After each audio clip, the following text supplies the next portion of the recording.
Залетает пурга белый путь, хочет в мягких снегах потонуть. Ветер резвый уснул на пути, не проехать в лесу, не пройти.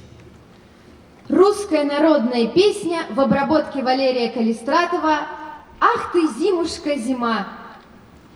Исполняет хор «Юность». Партия ударных Максим Антонов. Главный хормейстер и дирижер Анна Аверьяненко.